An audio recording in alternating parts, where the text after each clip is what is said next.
Ireland के एक छोटे से गांव बेल्यूस्टाउन में लोग आज भी एक ऐसे शख्स को याद करते हैं जिसने दिन दहाड़े $36 लाख का डाका डाला। हैरत की बात तो यह है कि ना तो उसके हाथ में बंदूक थी और ना ही चेहरे पर नकाब।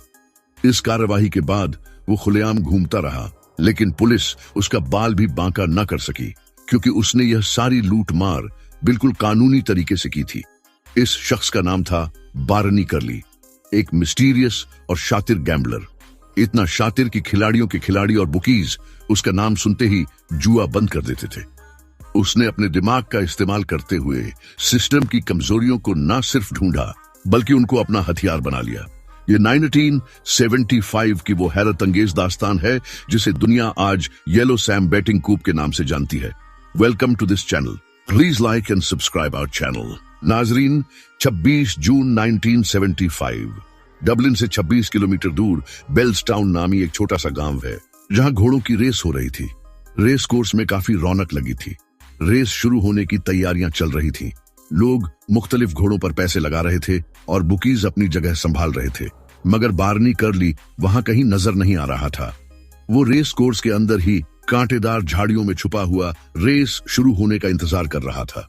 उसके छुपने की वजह वहां मौजूद बुकीज थे, जिनको अगर पता चल गया कि बार्नी भी वहां आया है या उसका घोड़ा रेस में दौड़ेगा तो वह फौरन अलर्ट हो जाएंगे, यहां तक कि जुआ बंद भी कर देंगे। उस वक्त गैम्बलिंग इंडस्ट्री में बार्नी का नाम काफी बदनाम था। बार्नी जिस भी रेस में शिरकत करता था, यहाँ सिर्फ ग्राउंड पर नजर भी आ जाता, बुकी समझ जाते थे कि यहाँ कोई ना कोई गड़बड़ जरूर होगी। लेकिन जो चाल वो इस दिन चलने जा रहा था वह इसकी जिंदगी की सबसे बड़ी और सबसे खतरनाक चाल थी। बार्नी कर्ली एक ऐसा शख्स था जिसने अपने सगे बाप तक को नहीं छोड़ा था। उसके वालिद चार्ली कर्ली ग्रे हाउंड्स कुत्ते ट्रेन करते थे और उनकी रेस करवाकर जुआ खेलते थे। वह रेस के आखिरी मोमेंट पर अपने सबसे सुस्त कुत्ते को ड्रग्स देकर उसे तेज भागने पर मजबूर करते और सारे पैसे उसी पर लगा देते थे। ऐसे वह बुकीज को धोखा देकर अच्छा खासा पैसा बना लेते। अपने बाप की इस हरकत के बारे में बार्नी को अच्छी तरह मालूम था। एक दिन जब वह 15 साल का बच्चा था, चार्ली ने उसे कुत्ते को दवाई से भरा गोश्त देने को कहा, लेकिन बार्नी ने जानबूझकर वह गोश्त कुत्ते को नहीं दिया। अगले दिन रेस में वह कुत्ता हार गया।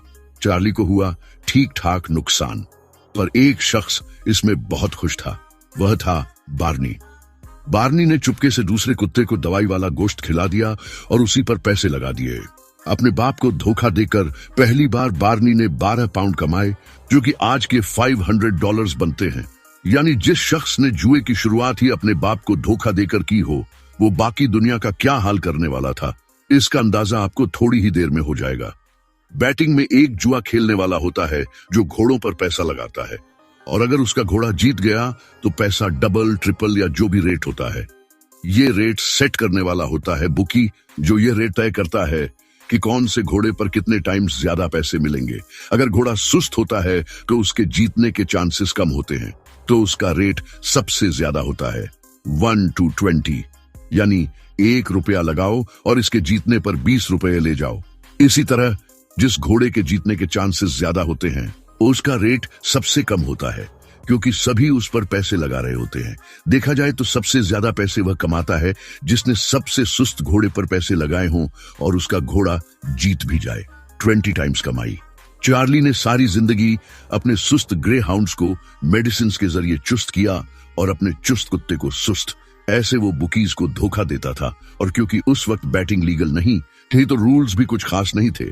1956 में एक ऐसा वाकया पेश आया जिसने चार्ली को नाक तक कर्जों में डुबो दिया।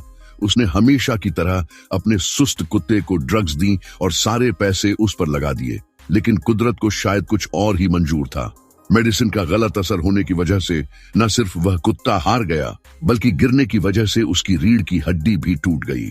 उस वक्त बार्नी 16 साल का था और अपने बाप की हार को दिल पर ले लिया। इस एक हार ने पूरे खानदान को कर्जों की दलदल में धकेल दिया। बार्नी को स्कूल छोड़कर फैक्ट्री में मजदूरी करनी पड़ी ताकि अपने बाप के कर्जे अदा करने में उसका सहारा बन सके। अगले 18 महीनों तक दोनों ने दिन रात मेहनत की और जो कुछ कमाया वह सारा का सारा बुक्कीज को वापस करने में खर्च हो गया। यह वह वक्त था जब बार्नी ने जुए के खतरनाक और तारीखी पहलू को बहुत करीब से देखा। इसके बाद ने अपनी जिंदगी में बहुत से काम किए, लेकिन हर जगह उसे सिर्फ नुकसान ही हुआ। कभी बैटिंग शॉप खोली तो कभी पब। म्यूजिक मैनेजमेंट में भी कदम रखा, लेकिन वहां भी बात नहीं बनी। यहां तक कि उसने स्मगलिंग भी शुरू कर दी। वो क्रॉस बॉर्डर जिलेट के ब्लेड्स स्मगल करने लगा, लेकिन एक दिन बॉर्डर पर जंग छिड़ गई और गोलियों की आवाज ने बार्नी को खौफजदा कर दिया। उसका दिल हमेशा हॉर्स रेसिंग और जुए में अटका रहता था। आखिरकार उसने गैम्बलिंग की प्रोफेशनल दुनिया में कदम रखने का फैसला कर लिया। बेशक अपने बाप को धोखा देकर ही सही, लेकिन उसने अपनी पहली कमाई यहीं से की थी। 1975 तक उसने गैम्बलिंग की दुनिया में खूब लूट मार मचाई। कई बार उसकी ट्रिक्स काम कर जाती थीं, कभी वह कर्जों तले डूब जाता था। नौबत यहां तक आ पहुंची कि बुकीज अब बार्नी का नाम सुनते ही घबरा जाते थे। उसे गेम नहीं खेलने देते थे, या फिर जिन घोड़ों पर सबसे ज्यादा रेट होता था वो रेट फौरन गिरा देते थे। इस बार बार्नी 12,000 पाउंड्स के कर्जे में डूबा हुआ था और उसका इस दलदल से निकलने का सिर्फ एक ही तरीका था। यहीं पर उसके जहन में एक खराफाती आइडिया ने जन्म लिया।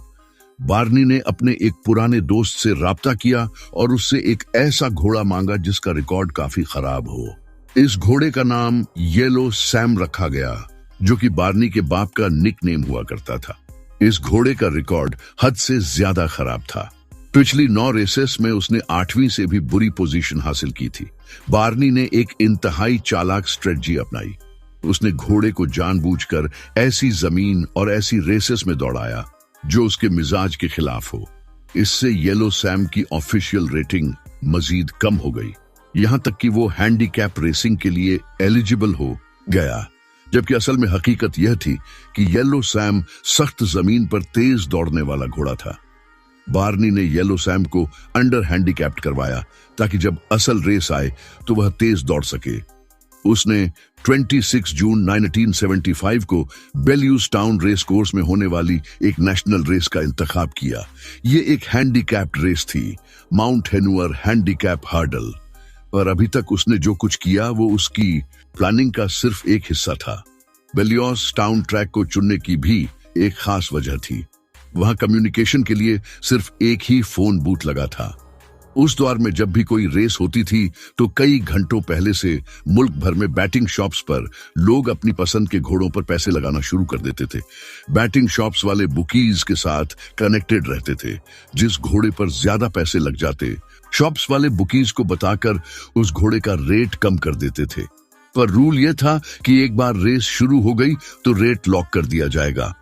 बार्नी ने सोचा कि अगर वह आखिरी मोमेंट पर बेलस टाउन रेस कोर्स की इकलौती फोन लाइन को किसी तरह ब्लॉक कर दे तो वहां बुकीज का राबता बैटिंग शॉप्स वालों से टूट जाएगा और येलो सैम का रेट आखिरी वक्त तक 1-20 ही रहेगा। पर यह काम कुछ ऐसे करना था कि किसी को भी शक ना हो।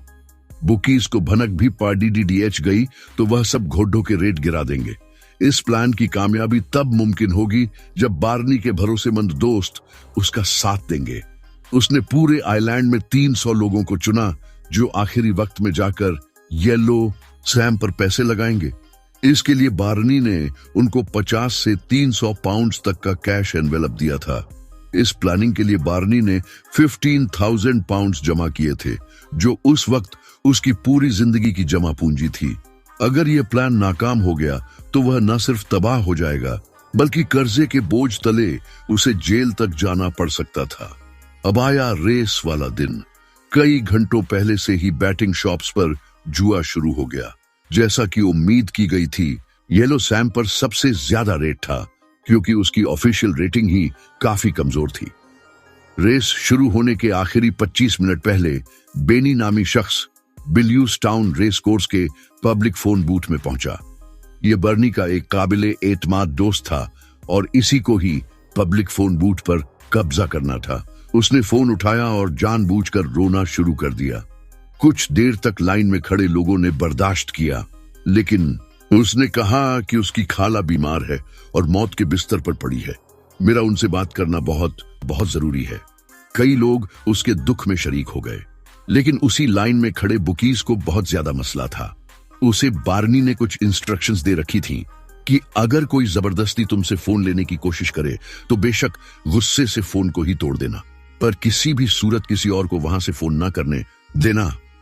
25 मिनटों तक बेनी अपनी बीमार खाला से बात करता रहा और रोता रहा। जैसे ही रेस शुरू हुई, बेनी ने रिसीवर रखा और रोता हुआ बाहर निकला और फौरन कहीं गायब हो गया। इसी दौरान बर्नी के लोग जो मुल्क भर में फैले हुए थे, उन्होंने येलो सैम पर पैसे लगा दिए। येलो सैम का रेट 1 to 20 ही रहा और रेस शुरू होते ही लॉक हो गया। बैटिंग मैनेजर्स ने फौरन ट्रैक पर कॉल करने की कोशिश की ताकि इसका रेट कम किया जा सके, लेकिन उन्हें हर बार फोन बिजी ही मिला। ट्रैक पर बुकीज को अंदाजा ही नहीं था कि बाहर क्या तूफान आ चुका है। उस वक्त बार्नी खुद रेस कोर्स में मौजूद था, लेकिन वह बुकीज की नजरों से बचने के लिए झाड़ियों में छुपकर बाइनोकुलर्स की मदद से रेस देख रहा था। जब रेस शुरू हुई तो येलो सैम ने अपने जोकी के साथ हैरत अंगेज रफ्तार दिखाई। सिल्वर रोड जैसा फेवरेट घोड़ा भी उसके सामने नाकाम नजर आया। येलो सैम ने 13 हर्डल्स बड़ी आसानी से पार की और 2 मीटर की लेंथ से रेस जीत ली।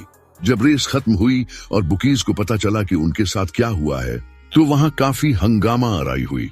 वो बेनी को ढूंढ कर लाए जिसने फोन बूथ पर कब्जा कर रखा था, लेकिन उसने कहा कि मोजा हो गया, मेरी खाला अब बेहतर है, और उसने बार्नी को पहचानने से भी इनकार कर दिया। अब बारी थी बुकीज की बार्नी को पैसे देने की। इस गेम में बार्नी की टोटल इन्वेस्टमेंट 15,000 पाउंड थी, जिसका उसे 20 टाइम्स ज्यादा मिलना था, यानी 3 लाख पाउंड, जो आज के दौर में 35 लाख बनते हैं। बुकीज ने गुस्से में यह पैसे 1-1 पाउंड के नोट्स में अदा किए, जिनकी टोटल 108 बोरियां बनती थीं। ये खबर पूरे आयरलैंड और यूके में हेडलाइंस बन गया। बार्नी कर्ली रातों रात एक लेजेंड बन गया। सबसे अहम बात यह थी कि उसने कोई भी कानून नहीं तोड़ा था, उसने सिर्फ सिस्टम की कमजोरी का फायदा उठाकर उसको अपना हथियार बना लिया। इस वाकये के बाद बुकीज ने अपने रूल्स बदल दिए और बड़ी बेट्स के लिए कम से कम 30 मिनट का टाइम फ्रेम लाजमी कर दिया। बार्नी कर्ली ने 1975 के बाद कई छोटे बड़े गैम्बल्स किए, लेकिन 2010 और 2014 के कूप ने साबित किया कि उसका दिमाग 70 साल की उम्र में भी उतना ही तेज चलता था। बर्नी कर्ली 23 मई 2021 को 81 इयर्स की उम्र में कैंसर से लड़ते हुए चल बसे। उनकी मौत पर हॉर्स रेसिंग की दुनिया ने उन्हें जीनियस और रॉबिन हुड ऑफ रेसिंग के तौर पर ट्रिब्यूट पेश किया, क्योंकि वो एक ऐसे शख्स थे जो एक तरफ सिस्टम को लूटने का हुनर जानते थे और दूसरी तरफ वही पैसा गरीबों पर खर्च करने का हौसला भी रखते थे।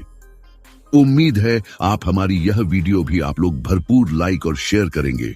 आप लोगों के प्यार भरे कमेंट्स का बेहद शुक्रिया। मिलते हैं अगली शानदार वीडियो में।